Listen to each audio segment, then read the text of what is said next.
Wheat Chex, Rice Chex, and Good Hot Ralston present Space Patrol! High adventure in the wild, vast reaches of space. Missions of daring in the name of interplanetary justice.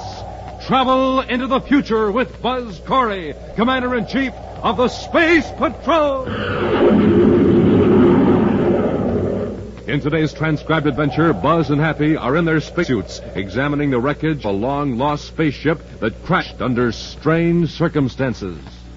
From the looks of the wreckage, the ship didn't hit head-on. It came in at an angle right over those pinnacles of rock. How old would you say the ship was, sir?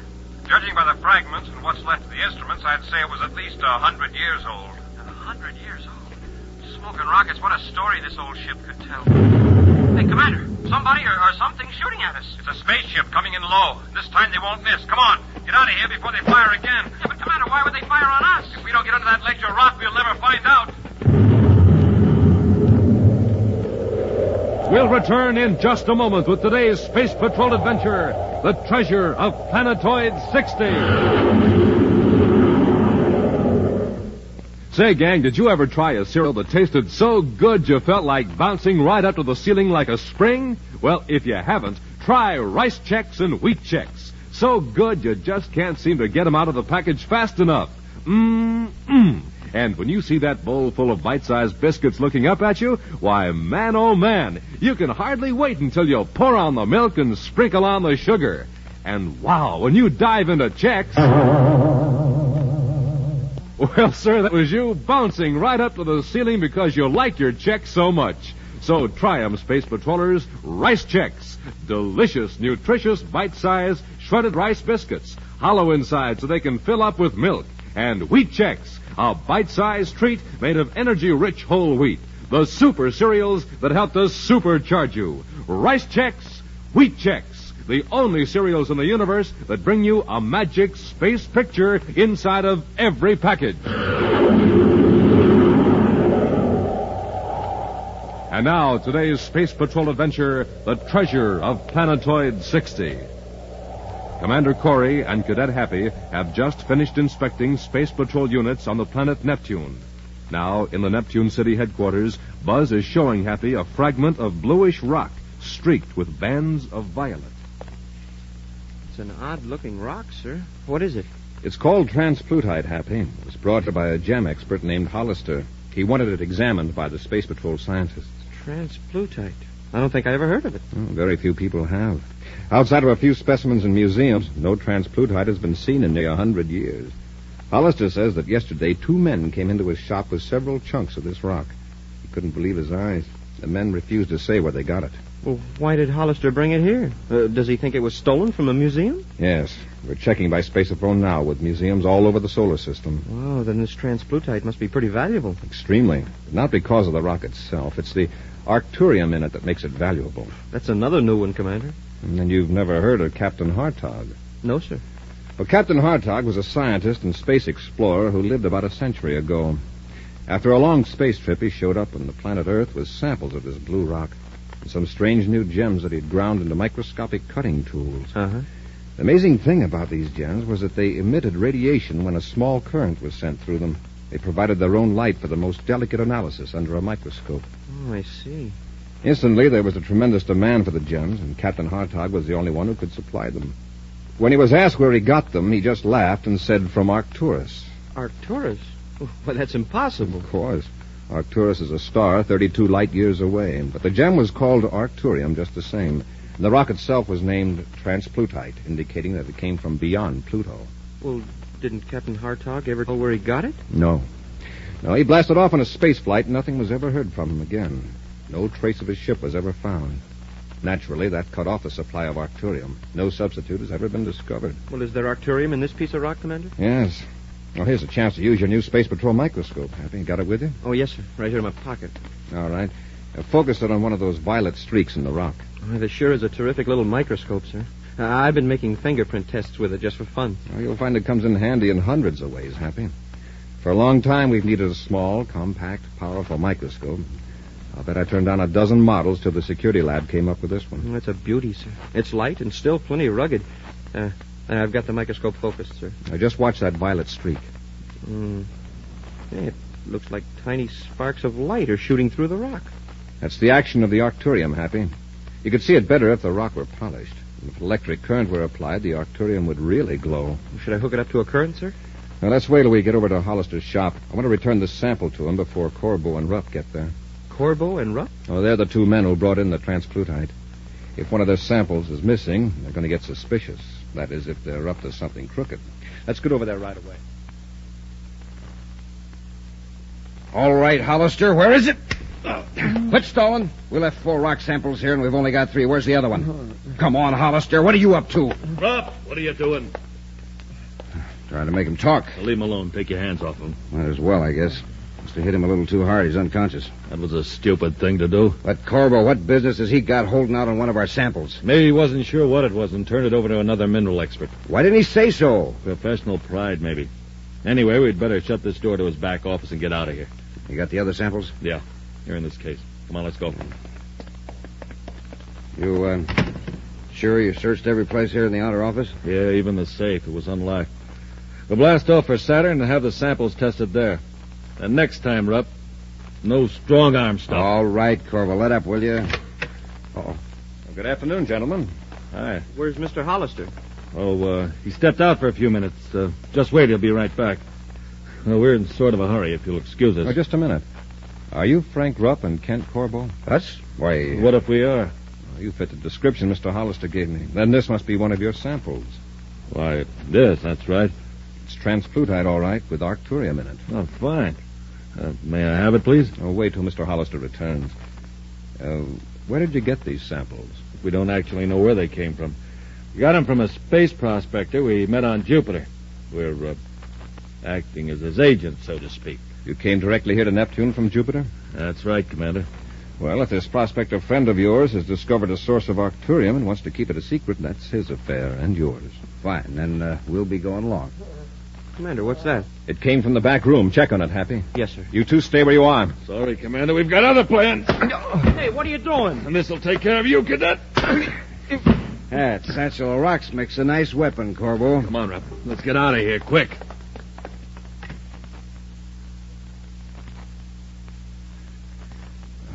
Happy. Happy, are you all right? Commander, we get away? Yeah. We've only been out a couple of minutes. I'll call spaceport and have a guard put on the ship. Check the back room, Happy. They've probably done something to Hollister. Yes, sir. You take care of him, then we'll head for the spaceport.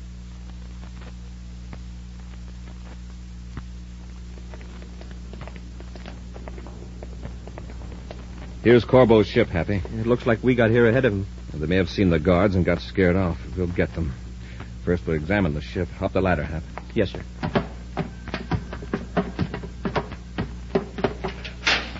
Leave the hatch open after we get in the airlock. Right, Commander. Oh, wait, Hap. Look at this white dust on the floor of the airlock. I wonder where they picked that up. Certainly not at any regular spaceport. We'll gather up a sample of it later and examine it under the microscope. Now, let's go to their spacesuit locker. Open the inner hatch. Boy, they sure tracked in a lot of this stuff. Mm-hmm. By the marks on the floor, they were wearing spacesuits. That's why I want to check the locker. Spacesuits? That means they've recently been on one of the moons. And this white stuff is probably powdered pumice. That alone isn't much of a clue. There are a lot of moons, partly covered with pumice. Now, here's the locker. Now, let's examine the boots on these suits. Hey, they must have been wading in pumice halfway up to their knees. Get your microscope out, Happy. I'll scrape off a sample. Yes, sir. Mere magnification may not tell us too much, but it might tell us if it's worthwhile making a more thorough test at the Neptune City lab. The microscope's all ready, sir. All right, I'll smear a little of this powder on the slide. Slip it into the stage clamp. Now I'll look through the lens. It's in focus now, Commander. There's some dark flakes of something mixed with the powder. You want to see? Oh, thanks. Mm-hmm. It'll take a spectrographic analysis at the lab to tell us exactly what those flakes are. Yeah, then we'll have a line on where Rupp and Corbo have been. We'll also disconnect their vector computer and take it with us. The vector computer? Yes, if they didn't clear the settings after they landed, it may show us exactly where they were before landing on Neptune. Let's take these spacesuits.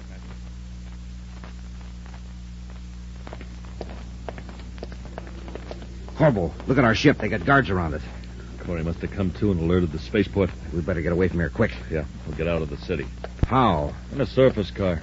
We'll drive out through the surface locks at the north side of the atmosphere shell. The space phone route to pick us up in a spaceship the other side of the hills. We'll have to have spacesuits to transfer to the ship. They're already in the surface car. Come on, Rep. We've got to get out of Neptune City before they put a guard at the surface locks.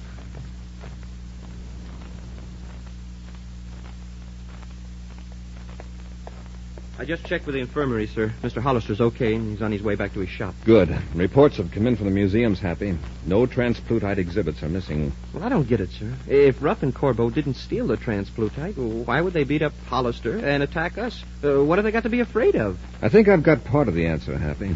Rupp and Corbo apparently have stumbled onto something more than Arcturium-bearing rock. I think they've found out what happened to Captain Hartog. Wow. The lab has carefully analyzed those spacesuits we took from the ship. Remember those dark flakes in the powdered pumice? Yes, sir. They're bits of enamel, apparently scraped off of metal when Rupp and Corbo walked over it in their suits. Enamel that was once used to coat the interior of spaceships. But how does that connect up with Captain Hartog, sir? Because enamel of this type hasn't been used in 90 years. Of course, Rupp and Corbo might have been tramping around the wreck of another old hulk, but when they also show up with transplutite, there's only one conclusion. Oh, then Hartog's ship was wrecked here inside the solar system. If we only knew where. The vector computer from Corbo's ship gave us a clue. Corbo didn't come to Neptune directly from Jupiter. The formula for the vector curve indicates that they came from the direction of Planetoid 60. Planetoid 60? Yes. It's one of the thousands of planetoids that have never been officially observed at close range.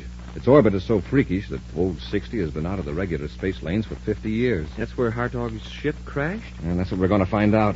Let's get out to the spaceport. We're blasting off right away.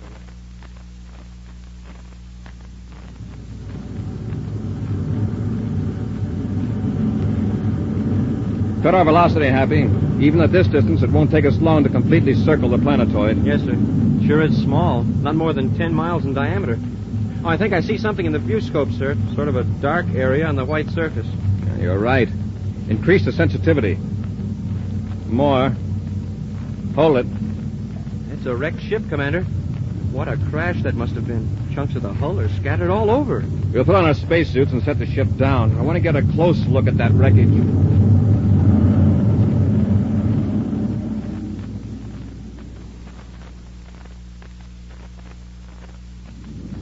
Give me the controls, Rupp. I'll take her into the landing. Corbo, look.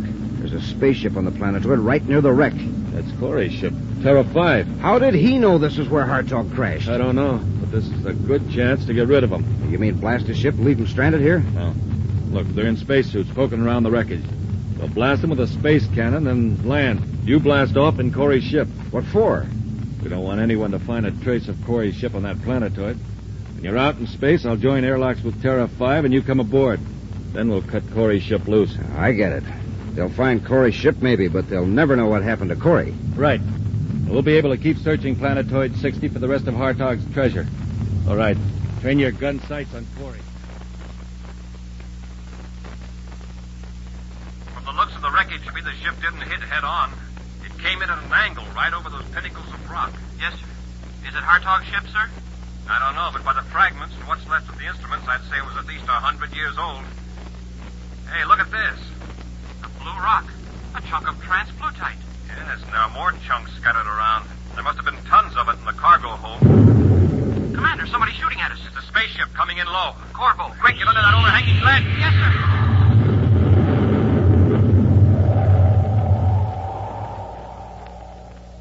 We'll return to Space Patrol in just a moment. Hey, Space Patrollers, how would you like to go along with me into a hidden world? A world your eyes alone cannot see. What am I talking about? How can you do it? Well, I wish I could tell you this very moment. But until the end of today's Space Patrol program, this great, wonderful trip is a deep, dark secret. This much, however, I can tell you. To get into this hidden world, you need a magical scientific instrument, an official piece of Space Patrol equipment. It's a surprise for you from Commander Corey, a new and different surprise you'll really go for. So stand by, have pencil and paper ready, and be all set to hear this exciting, wonderful news at the end of today's Space Patrol adventure. And now, back to the treasure of Planetoid 60. Through some tiny fragments of enamel found clinging to the boots of a spacesuit, Commander Corey, with the help of the new Space Patrol microscope and other laboratory equipment, has partly solved a mystery. He has discovered that Captain Hartog, a space explorer of a century before, crashed his ship on Planetoid 60. While examining the wreckage, Buzz and Happy were attacked by Rupp and Corbel, who fired blasts at them from their space cruiser. Now the two criminals are hovering above the scene, looking for a trace of Buzz and Happy. Looks like we got him, Rupp. Not a trace of him. Yeah, that last blast not only finished him, it buried him. On the rock ledge, collapsed right on top of him. Nice, neat job. Nothing to tidy up. Except to get rid of Corey's ship. Get into his spacesuit, and I'll set our ship down. Okay. After I blast off in Terra 5, where do I head? Point it out toward the Pluto orbit. Then I'll join airlocks and bring you back aboard. Before you leave Corey's ship, cut on the automatic emergency signal on the space phone. That'll bring the Space Patrol after the ship. And no one will bother about Planetoid 60.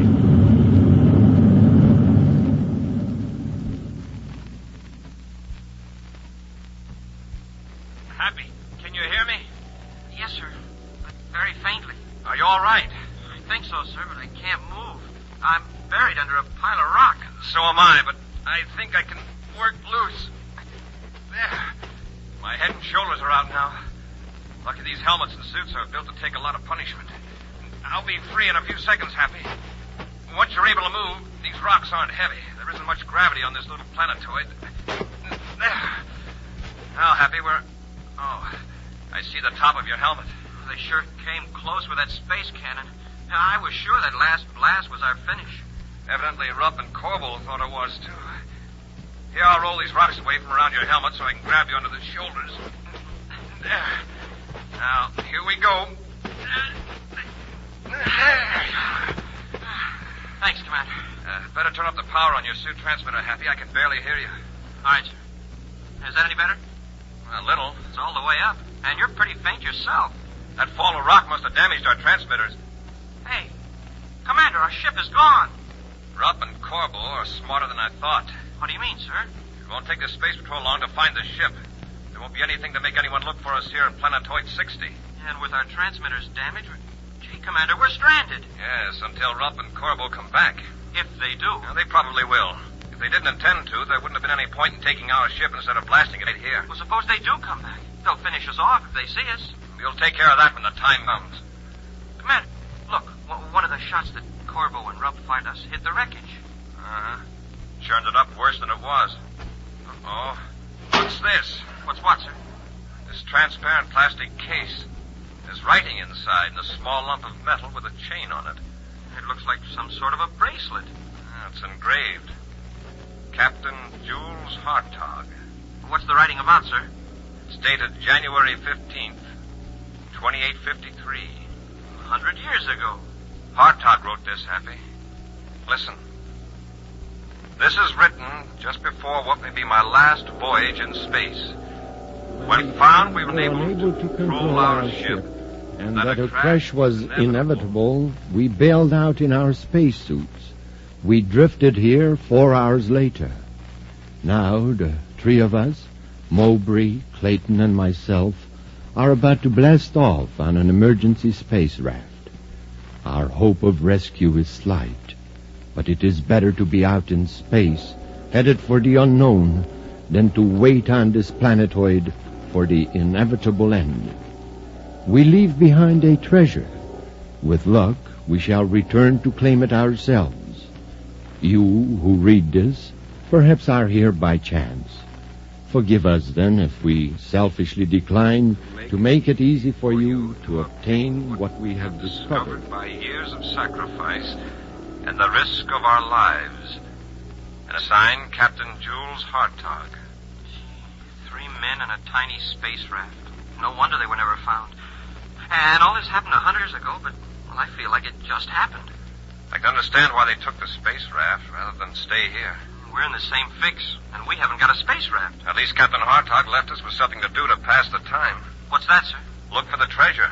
I wonder how long it would take us to search this whole planetoid. Several days, probably.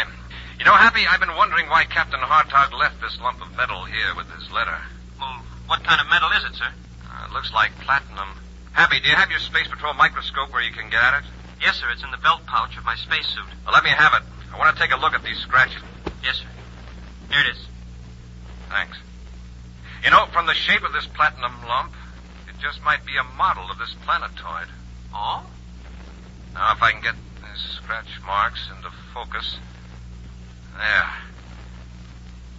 That was right, Happy. Captain Hartog left us a map of Planetoid 60. What? There are letters here, letters so small they can't be seen without the microscope. Planetoid 60. There's a cross marked in the face of this tiny lump. Under it's the word cave. Cave? Then that must be where the treasure is. If we can pick out the spot where we are now, we ought to be able to locate the cave. See, over there to our left is a sort of knife-edged ridge of rock. To the right, 3 small pinnacles in a sort of triangle. Now, if there's something like that on the metal lump. Can you find it, sir? Yeah. Now, here it is. The cave is about a third of the way around the other side of the planetoid. Let's get going, Happy.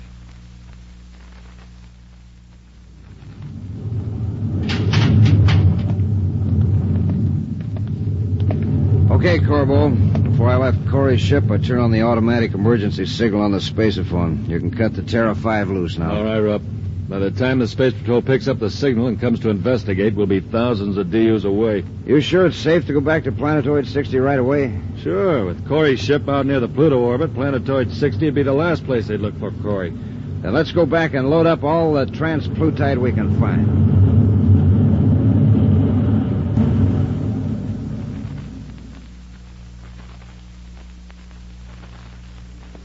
We must be getting close to the cave, sir. We're on the rim of that saucer-shaped depression that shows on the metal lump. If I've read the map right, the cave should be right behind that rock. Commander, it's Hartog's cave. Yes. Dug back into the bluff. Flash your atomo light in there, Happy. Yes, sir. Say, look at that. It's full of boxes, packed clear up to the top of the cave. See if we can make out the labels. Transplutite. Transplutite. Most of these on the left side seems to be transplutite, sir. Mm-hmm. Millions of credits worth. Wow. Cast your light up there on the wall of the cave, Happy.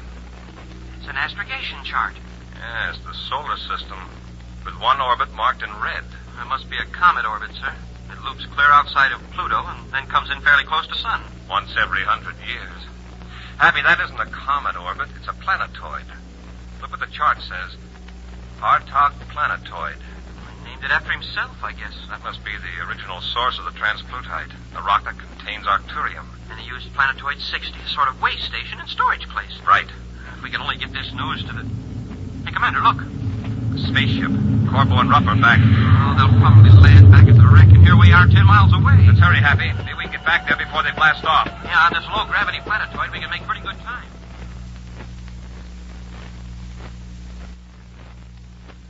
We got a pretty good pile of transplutite here, Corbo. Should we carry it into the ship now? There's a lot more scattered around. We might as well get all we can while we're here. Okay.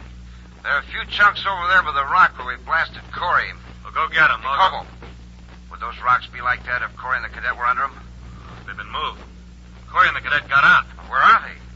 Suppose they've been picked up? Oh, maybe, but I doubt it. There hasn't been enough time.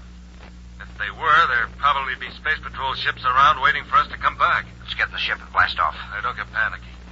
Let's see if we can locate Corey and the cadet. If they're still here, we'd better finish them off. Come on, let's try this direction first. They're walking away from the ship now, sir. Now keep down, Happy. Don't let them see you. Yes, sir. They're looking for us. When they go a few more yards, we'll run for their ship and keep low. All right, Commander. Better not talk anymore. I don't think their suit spacephones are on our frequency, but we don't want to take any chances.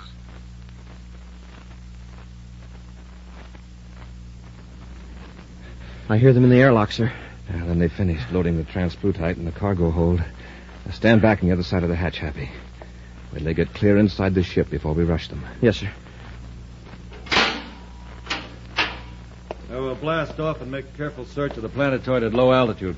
Yeah, it won't take long to find them on this dinky hunk of rock. You're right, Rupp. It won't take long at all. Rupp, go for your ray gun. Oh, no, you don't.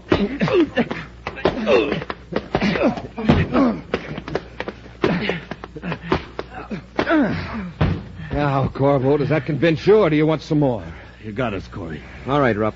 On your feet. Yeah, sure. Corbo, what did you do with my ship? It's heading out toward the Pluto orbit. The automatic distress signal on the space phone. I'll check on that with the receiver after I lock you men up. Incidentally, Corbo, I thought you might like to know that there's more Arcturium here than you ever dreamed of. What do you mean? We found a cave full of it. Yeah, and an astrogation chart of the planetoid where Hartog got it originally. You would have had a share of it, Corbo, if you'd played straight. Rupp and I figured Hartog used Planetoid 60 as a storage base. But how'd you find the cave? We've been over this whole planetoid a dozen times with a fine-tooth comb. A fine-tooth comb? Well, that's where you made your mistake. You should have used a microscope. An action preview of next week's exciting Space Patrol adventure in just a moment. Gang, here it is. The announcement you've been waiting for. The big new surprise Buzz Corey has for everybody. The surprise that'll give you a glimpse into a mysterious hidden world you've never seen before. Get pencil and paper set.